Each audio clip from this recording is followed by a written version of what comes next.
কথাবিলাক আসলতে বিৰোধী ঐক্যমঞ্চৰ কাৰণে সামান্যতমো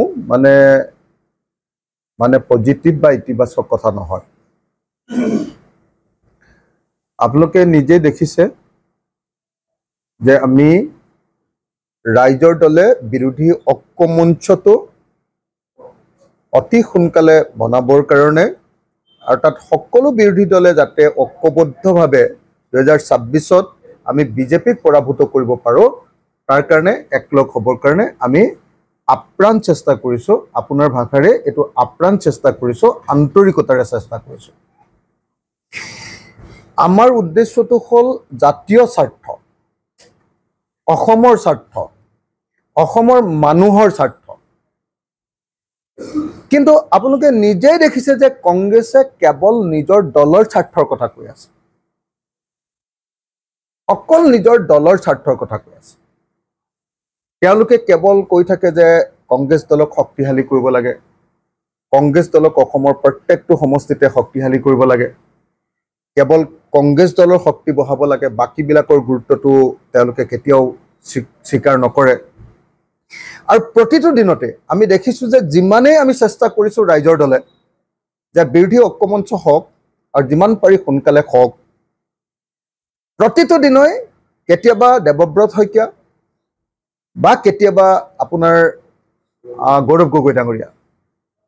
আটাইবিলাকে এনেকুৱা কিছুমান মন্তব্য কৰি আছে যিবিলাক কথাৰ জৰিয়তে প্ৰমাণিত হয় যে কংগ্ৰেছ দলে আচলতে এই মুহূৰ্তত কোনোপধ্যে বিৰোধী ঐক্যমঞ্চটো বিচৰা নাই। আমি দেখিছোঁ আপোনালোকে যোৱা দুদিন ধৰি আপোনালোকে মোৰ লগত আছিলে, আমি দুবাৰ আপোনালোকৰ লগত যোৱা দুদিন লগ হৈছিলোঁ, সাক্ষাৎ হৈছিলোঁ। আপোনালোকে বাৰু নিশ্চয় দেখিছিলে যে আমাৰ বডি লেংগুৱেজ, আমাৰ কথা বাৰ্তা প্ৰত্যেকটোতে দেখিছিলে যে আমি আনকি ৰাহুল গান্ধী ডাঙৰীয়াকো আবেদন জনাইছিলোঁ, ৰাহুল গান্ধী ডাঙৰীয়াকো আমি আহ্বান জনাইছিলোঁ, আমি খাৰ্গে ডাঙৰীয়াকো আহ্বান জনাইছিলোঁ যে তেখেতসকল থাকোঁতে বিৰোধী ঐক্যমঞ্চ সম্পৰ্কত অসমত এটা সিদ্ধান্ত গ্ৰহণ হ'ব লাগে। আমাৰ প্ৰত্যেকটো কথা পজিটিভ আৰু এইটো জাতীয় স্বাৰ্থৰ কাৰণে। কিন্তু কংগ্ৰেছে যিটো কথা কৈ আছে সকলোবিলাক তেওঁলোকৰ নিজৰ দলীয় স্বাৰ্থৰ কাৰণে। আমি সকলোৱে জানো যে যোৱা সময়খিনিত কংগ্ৰেছৰ শাসন অসমত কেনেকুৱা আছিলে। আমি কোনোদিন কংগ্ৰেছৰ সেই শাসনক বৰ্তমান সময়ত কেতিয়াও সমালোচনা কৰি আমি অতীতলৈ ঘূৰি যাব খোজা নাই। তাৰ কাৰণটো হ'ল যে কংগ্ৰেছতকৈ বেছি বেয়া কাম কৰিছে হিমন্ত বিশ্ব শৰ্মা নেতৃত্বাধীন বিজেপি চৰকাৰখনে।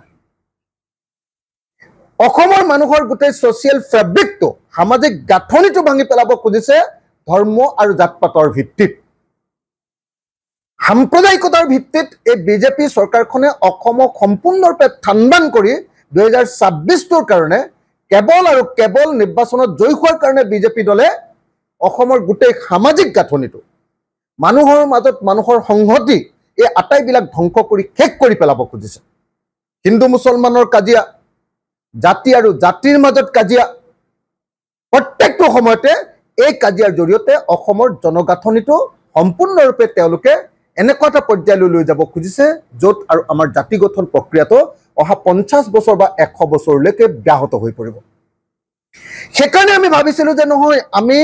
ঐক্যবদ্ধভাৱে এই বিজেপি দলক পৰাভূত কৰিব লাগিব। কিন্তু বাৰম্বাৰ আমি দেখিছোঁ যে কংগ্ৰেছ দলে ইয়াৰ বিপৰীতে, এই চেণ্টিমেণ্টৰ বিপৰীতে মানুহৰ এই আশা, মানুহৰ এই আকাংক্ষা যে বিজেপি দলক পৰাভূত কৰিব লাগিব, কাৰণ বিজেপিয়ে অসমৰ সকলো শ্ৰেণীৰ মানুহৰ কণ্ঠৰুদ্ধ কৰি পেলাইছে। বিজেপিৰ দিনত সকলোৰে ব্যৱসায় বাণিজ্য শেষ হৈ গৈছে, ধ্বংস হৈ গৈছে। বিজেপিৰ দিনত প্ৰত্যেকটো আপোনালোকে দেখিছে যে প্ৰত্যেকটো বস্তুৰ দাম বাঢ়িছে। গতিকে এই মহাসংকটৰ সময়ত আমি সকলো অসমবাসী ৰাইজে প্ৰাৰ্থনা কৰি আছিলে যে বিৰোধী ঐক্যমঞ্চ হ'ব লাগে। কিন্তু আমি দেখিছোঁ যে যিদিনাৰ পৰা গৌৰৱ গগৈ সভাপতি হ'ল, সেই দিনটোৰ পৰা একদিনৰ কাৰণেও তেওঁ বিৰোধী ঐক্যমঞ্চৰ পক্ষত মুকলিকৈ বা খোলাখুলিকৈ এটাও বক্তব্য প্ৰকাশ কৰা নাই। মই নিজে তেখেতক যেতিয়া সাক্ষাৎ কৰিছিলোঁ, তেখেতক লগ পাইছিলোঁ, বহু সময় লগ পাইছিলোঁ, তেতিয়া মই বাৰম্বাৰ কৈছিলোঁ যে বিৰোধী ঐক্যমঞ্চটো হ'ব লাগে, কিন্তু স্পষ্টত এটাও বাক্য তেখেতে নকয় তেখেতে কেৱল কয় যে সেপ্টেম্বৰ মাহত আমি কথা পাতিম না পজিটিভ না নিগেটিভ একো কথা নকয় আৰু বডি ল্যাঙ্গুৱেজৰ পৰা এনেকুৱা লাগে যে তেখেতে মিত্ৰতাৰ পক্ষত আসলতে তেখেতৰ যেটো আগ্ৰহ সেই আগ্ৰহটো মিত্ৰতাৰ পক্ষত বৰ বেছি নাই এনেকুৱা যেন লাগে আনকি আমি বুদ্ধিজীৱীসকলৰ যিখন অভিৱৰ্তন পাতিছিলে বুদ্ধিজীৱীসকলে নাগৰিক অভিৱৰ্তন সেই নাগৰিক অভিৱৰ্তনটো দেখিছিলো যে সকলো মানুহে একদম সকলো মানুহে আগ্ৰহেৰে উৎকণ্ঠাৰে ৰৈ আছে যে কংগ্ৰেছ দলে আমি যেতিয়া লুৰিণজ্যোতি গগৈ ভাষণ দিলে অখিল গগৈ যেতিয়া ভাষণ দিলে আমি সকলোৱে কলো যে আমি ঐক্যবদ্ধ হ'বলৈ প্ৰস্তুত হৈ ৰৈ আছো আৰু সকলোৱে আশা প্ৰকাশ কৰি আছিল যে কংগ্ৰেছ দলেও সেইদিনা ঐক্যবদ্ধ হোৱাৰ কথাটো মুকলিকৈ ক'ব নকলে গৌৰৱ গগৈ ভাষণ দিলে এটা পলিটিক্যাল ভাষণ দিলে এটা ডিপ্লোমেটিক ভাষণ দিলে কিন্তু বিৰোধী ঐক্যমঞ্চ হ'ব বুলি তেওঁলোকে নকলে বৰং এটাই বাক্য কলে যে কংগ্ৰেছে অকলে নিৰ্বাচন নেখেলে তাৰ বাহিৰে বেলেগ একো কথা নকলে ডিপ্লোমেটিক কথা মই যেতিয়া সাক্ষাৎ কৰিছো তেতিয়াও তেখেতে ডিপ্লোমেটিক কথাই কৈ আছে আৰু সংবাদ মাধ্যমে যেতিয়া তেখেতক খুদে তেতিয়া মোৰ বিৰুদ্ধে এটা ইনসাল্টিং এটা তাচ্ছিল্যসূচক বক্তব্য প্ৰকাশ কৰে যাতে মই এগ্ৰিভড হৈ যাতে মই খং কৰি তেওঁৰ বিৰুদ্ধে কথা কম কিন্তু আপোনালোকে নিশ্চয় লক্ষ্য কৰিছে যে গৌৰৱ গগৈ সভাপতি হোৱাৰ পাছত কংগ্ৰেছ দলৰ বিৰুদ্ধে মই এটাও বাক্য কোৱা নাই আপোনালোকে নিশ্চয় দেখিছে আগতে বহুত লেহেমিয়া কৰি আছিল গতিকে আমি কৈছিলো যে নাই সোনকালে হ'ব লাগে তেতিয়া দুটা এটা বাক্য কৈছিলো কিন্তু যেতিয়া গৌৰৱ গগৈ ডাঙৰীয়া সভাপতি হ'ল তেওঁ সময় দিবৰ কাৰণে আমি এটাও বাক্য কংগ্ৰেছৰ বিৰুদ্ধে এটা বাক্য কোৱা নাছিলো কিন্তু তাৰ অৰ্থটো এটো নহয় যে কংগ্ৰেছৰ অতীতৰ শাসনক লৈ অসমৰ কোনোবা মানুহ সুখী এটো তাৰ অৰ্থটো কেতিয়াও নহয় কিন্তু তাৰ পাছতো কেৱল আৰু কেৱল বিজেপিক উচ্ছেদ কৰাৰ স্বাৰ্থত বিজেপিক খেদাৰ স্বাৰ্থত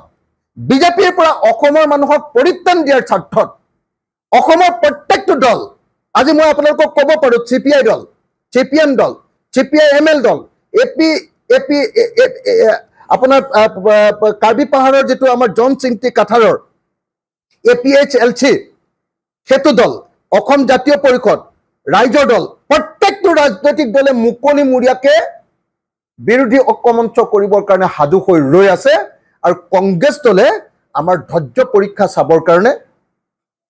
যেন তেওঁলোকে সদায় নিজৰ কথাটোকে কেৱল আৰু কেৱল নিজৰ দলৰ কথাটোকে কৈ আছে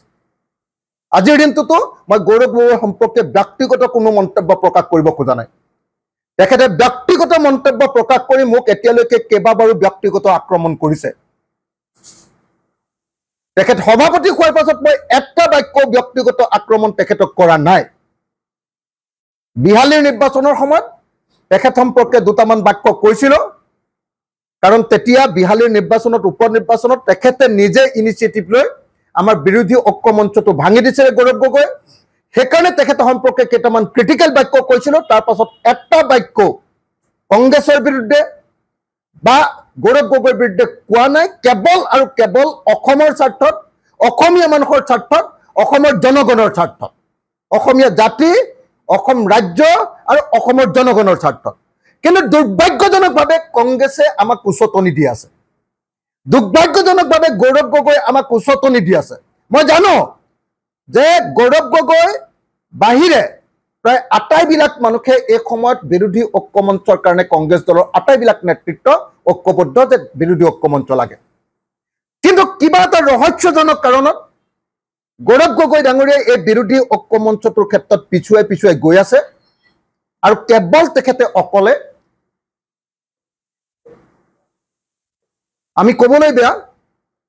কিন্তু কেৱল তেখেতে অকলে আমি জনামতে কংগ্ৰেছ দলৰ ভিতৰত গোটেই বিৰোধী ঐক্যমঞ্চটোৰ ক্ষেত্ৰত সিদ্ধান্ত নোলোৱাকৈ ৰাখি দিছে গতিকে তেখেতে গৌৰৱ গগৈ ডাঙৰীয়াই মোক ব্যক্তিগত আক্ৰমণ কৰিছে কিন্তু মই তেখেতক ব্যক্তিগত আক্ৰমণ আজি কৰা নাই